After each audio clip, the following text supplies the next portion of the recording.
Hi hello నమస్తే welcome to Madhu's channel. మీ మధుమిత. అందరూ ఎలా ఉన్నారు? నేనైతే బాగున్నాను, మీరంతా బాగున్నారని అనుకుంటున్నాను. ఈరోజు అయితే మనం simple and quick chicken pulao అయితే చేయబోతున్నాము. చాలా అంటే చాలా టేస్టీగా, చాలా తొందరగా అయిపోతుంది.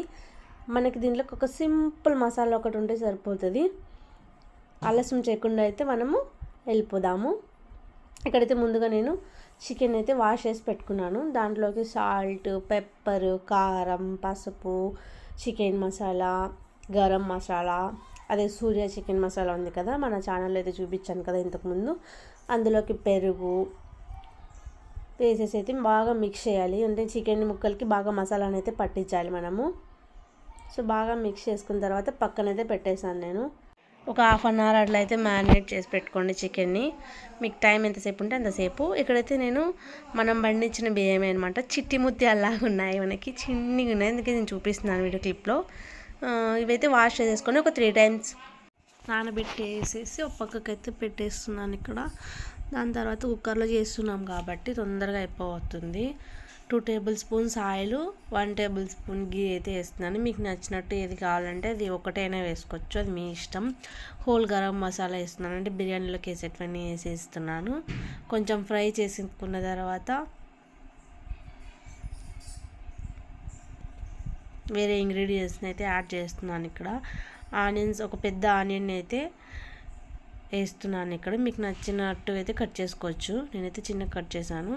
పచ్చిమిర్చి వేసాను ఇక్కడ, స్పైసీకి తగ్గట్టుగా చూసుకొని అయితే వేసుకోండి. కరివేపాకు వేసి మిక్స్ చేయండి బాగా.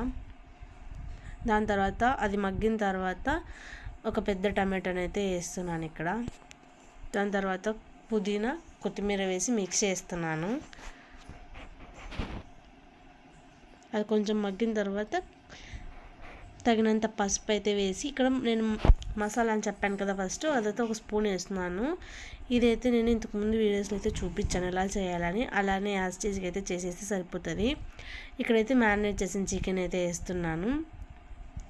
ఒకవేళ ఆ పేస్ట్ చేయకపోతే, ఒకవేళ లేదనుకుంటే కన్నా మీరు అల్లం వెల్లుల్లి పేస్ట్ అయినా వేసుకోవచ్చు దాని ప్లేస్లో, ఏమి ఇబ్బంది అయితే లేదు. చికెన్ అయితే కొంచెం మగ్గనిచ్చాలి, ప్లేట్ వేసేసి కొంచెం సేపు మగ్గనివ్వాలి. దాని తర్వాత మనకి ఒకవేళ వాటర్ అవసరం అనిపిస్తే మనము వాటర్ని కూడా యాడ్ చేసుకోవచ్చు. నేనైతే కొన్ని వాటర్ అయితే యాడ్ చేస్తున్నాను. సో బాగా మిక్స్ చేసుకొని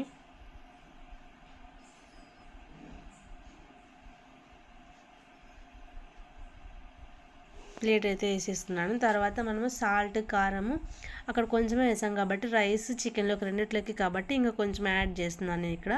మీకు సరిపడైతే కారంని, సాల్ట్ని అడ్జస్ట్ చేసుకొని అయితే వేసుకోండి. వాటర్ ఉండేటి మొత్తం ఇమిరిపోయేట్టు చేయాలి మనము. హై ఫ్లేమ్లో పెడితే అది ఇమిరిపోతుంది. తర్వాత రైస్ అయితే యాడ్ చేస్తున్నాను ఇక్కడ. రైస్ యాడ్ చేసేసి బాగా మిక్స్ చేయాలి.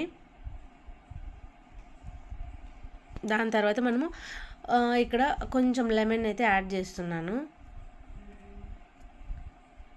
అంటే బాగా పలుకుగా వస్తుంది. కొత్తిమీర, పుదీనాని మళ్ళీ అయితే యాడ్ చేస్తున్నాను. 1 గ్లాస్ రైస్కి 1.5 గ్లాస్ వాటర్ అయితే సరిపోతుంది మనకి ప్రెషర్ కుక్కర్లో. సో ఇంకా 2 విజిల్స్ అయితే రానివ్వాలి. లో ఫ్లేమ్లో పెట్టుకుంటే మనకి ఈజీగా లోపల అనేది చికెన్ అంతా మనకి ఆల్రెడీ పర్ఫెక్ట్గా కుక్ అయిపోయింది కాబట్టి, హై ఫ్లేమ్లో అయినా కానీ అది మన ఇష్టం, మన టైంని బట్టి అయితే మనం పెట్టుకోవచ్చు. దాని తర్వాత 2 విజిల్స్ తర్వాత ఒక 10 minutes అలాగే వదిలేసి ఇక్కడైతే చేస్తున్నాను. ఓపెన్ చేసిన తర్వాత చూడండి, చిట్టి ముత్యాల్లాగా ఎంత బాగా వచ్చిందో. పర్ఫెక్ట్గా కుక్ అయిపోయింది మనకి చికెన్ కూడా, అంత పర్ఫెక్ట్గా కుక్ అయిపోయింది. దాని తర్వాత మొత్తం అయితే మిక్స్ చేసేసి ఇంకా సర్వ్ చేసేసుకోండి. మనం సైడ్కి కర్రీ కావాలంటే కర్రీ అయితే చికెన్ కర్రీ లేదా చికెన్ గ్రేవీ ఏదైనా, దీనికైతే ఏం అవసరం లేదు. జస్ట్ ఒక ఆనియన్, ఒక లెమన్ ఇష్టం ఉన్న వాళ్ళు యాడ్ చేసుకొని తినేయడమే. నేను చెప్పినట్లయితే అన్నీ యాడ్ చేస్తే పర్ఫెక్ట్గా కుదురుతుంది మీకు. ఇంకైతే సర్వ్ చేసుకొని తినేయడమే. చాలా అంటే చాలా టేస్టీగా ఉంది. తప్పకుండా మీకైతే నచ్చుతుంది. నచ్చినట్లయితే please like, share and comment. Me friends and family మెంబర్స్కి అయితే షేర్ చేయండి. Thanks for watching my videos. కొంతమంది అయితే వీడియోస్ అయితే చూస్తున్నారు, లైక్ చేయట్లేదు. లైక్ చేయండి. ఇంకా ఇప్పుడే పెట్టాను కదా, కొంచెం సపోర్ట్ చేయండి friends. Thanks for watching my videos. ఏమైనా డౌట్స్ ఉంటే కామెంట్ బాక్స్లో అడిగితే నేను తప్పకుండా అయితే మీకు రెస్పాండ్ అవుతాను. Thank you.